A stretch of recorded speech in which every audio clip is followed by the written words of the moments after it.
In chapter 14, Mark records for us some of Jesus' final moments with his closest followers and friends, the apostles, on the night he was betrayed, capturing for us just hours before Jesus would be arrested, tried, and ultimately crucified.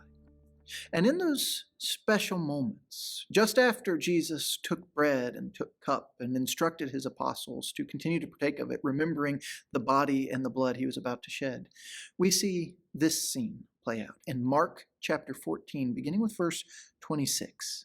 And when they had sung a hymn, they went out to the Mount of Olives. And Jesus said to them, "You will all fall away, for it is written, I will strike the shepherd, and the sheep will be scattered. But after I'm raised up, I will go before you to Galilee." Peter said to him, "Even though they all fall away, I will not." And Jesus said to him, "Truly I tell you, this very night, before the rooster crows twice, you will deny me 3 times. But he said emphatically, "If I must die with you, I will not deny you." And they all said the same, and they went to a place called Gethsemane. And he said to his disciples, "Sit here while I pray." And he took with him Peter and James and John, and began to be greatly distressed and troubled. And he said to them, "My soul is very sorrowful, even to death. Remain here and watch." And going a little farther, he fell on the ground and prayed that, if it were possible, the hour might pass from him. And he said, "Abba, Father, all things are possible for you. Remove this cup from me. Yet not what I will, but what you will." And he came and found them sleeping. And he said to Peter, "Simon, are you asleep? Could you not watch 1 hour? Watch and pray, that you may not enter into temptation. The spirit indeed is willing, but the flesh is weak." And again he went away and prayed, saying the same words. And again he came and found them sleeping, for their eyes were very heavy, and they did not know what to answer him. And he came the 3rd time and said to them, "Are you still sleeping and taking your rest? It is enough. The hour has come. The Son of Man is betrayed into the hands of sinners. Rise, let us be going. See, my betrayer is at hand."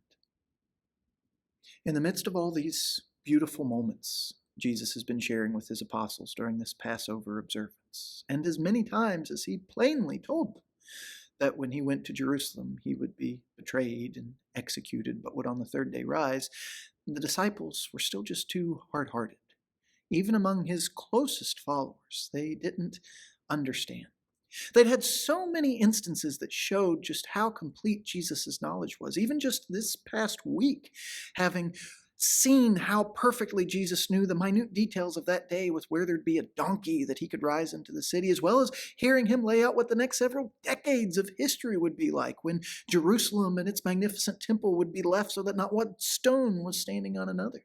Even the room that they had just been in was the result of Jesus being able to tell them exactly how things would be. He had unparalleled awareness of how God was working in the world. But now, as he interpreted for them centuries-old scriptures about how the shepherd would be struck and the sheep would be scattered, none of them could see what he was saying as possibly being true. None of them would abandon him. They wouldn't deny him, certainly not Peter, their informal leader, always so bold, so brash. Yet Jesus said, "This night you're going to deny me, not once, but 3 different times."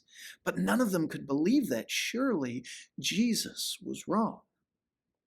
But when you've come to truly know and love Jesus, as this gospel account gives us eyes to see, Jesus isn't wrong.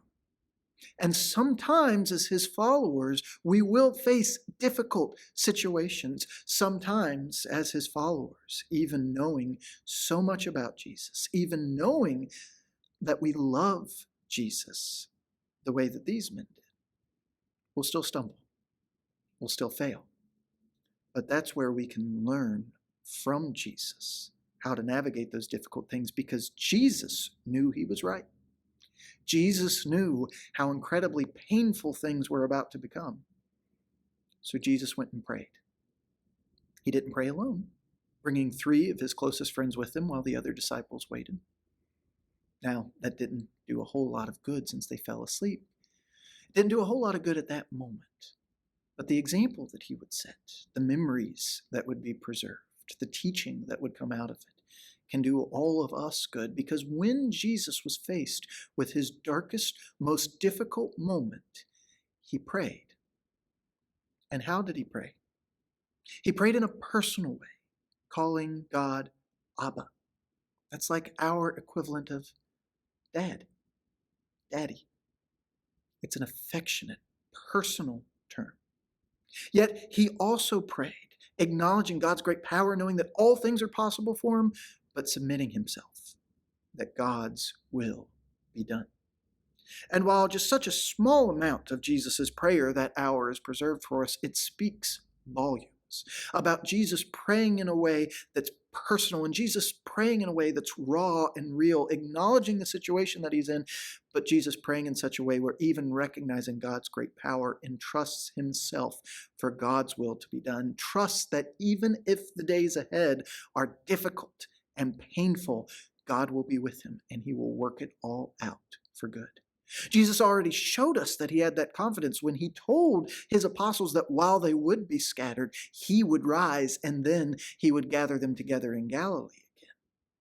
Yet while they weren't ready to hear it then, Jesus was ready to pray his way into it. He was ready to pray himself into a frame of mind to be ready to accomplish what God wanted done.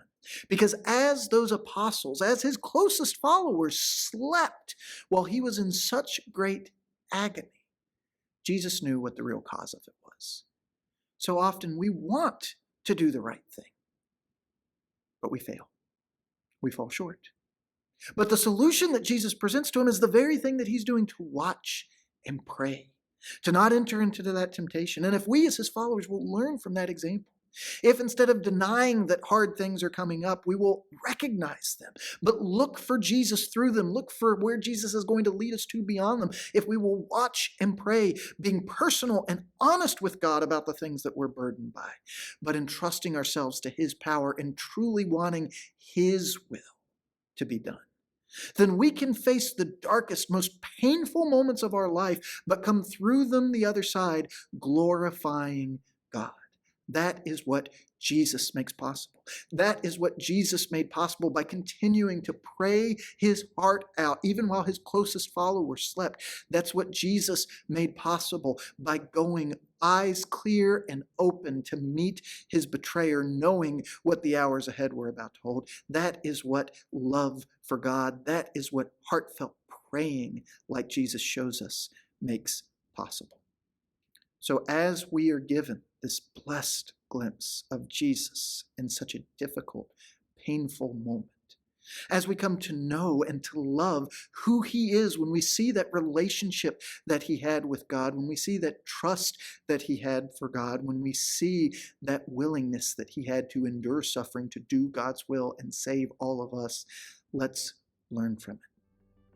Let's learn to seek Jesus out in our difficult situations. Let's learn to watch and pray so that when we are faced with our dark moments, we are able to do God's will